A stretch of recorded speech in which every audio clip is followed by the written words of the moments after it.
So, hello guys, good evening. So, ngayong gabi, ipapakita ko sa inyo kung ano ang pag-install ng GP1 Pro.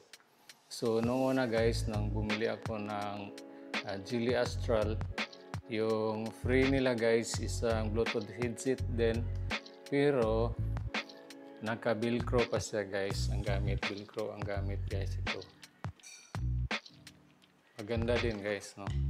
Pero ngayon guys, bumili ako ulit for the second time isang Geely Astral na matte black. Ang free nila guys ay isang GP1 Pro na. So ito guys ay hindi na velcro ang gamit kundi isang clamp na. So inilagay ko na lang guys para hindi na masyadong matagal ang ating video. So isinalpak ko na siya guys dito. At yung mga headset niya guys ay andito na sa loob. Nakalagay na, since ang Geely Astral guys is intercom ready. So mayroon na siyang mga lalagyan ng mga ating mga speakers sa loob. So ngayon ibalik na lang natin ang ating mga foam. Okay. So dito tayo magsimula. Okay guys, so maganda na ang free nila ngayon.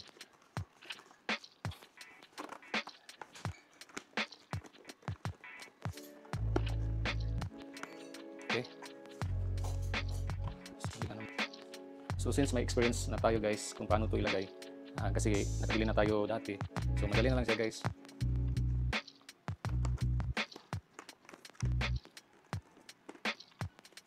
Okay, ngayon explain ko sa inyo ito guys. Ito ay hindi pang intercom, pang music lang talaga siya.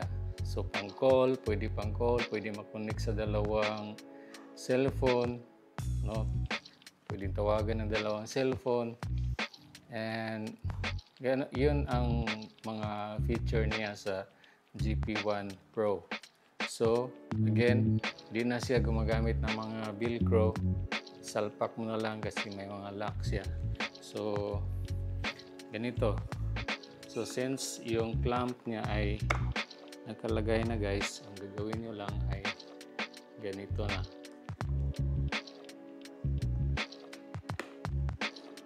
Guys,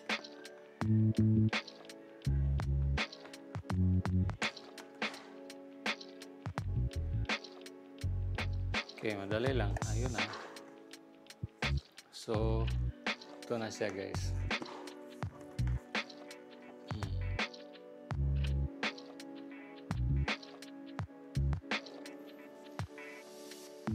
Okay, so ito ang GP1 Pro.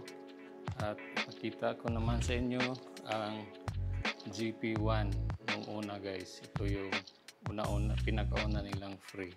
So mahilig talaga ako sa Astral guys. Ito na ang dalawang helmet ko na GP Astral, isang black red at isang matte black.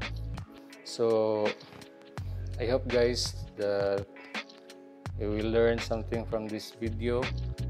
So thank you so much for watching guys. I hope and I pray nga safe tayong lahat sa ating pag-ride ng ating mga motor.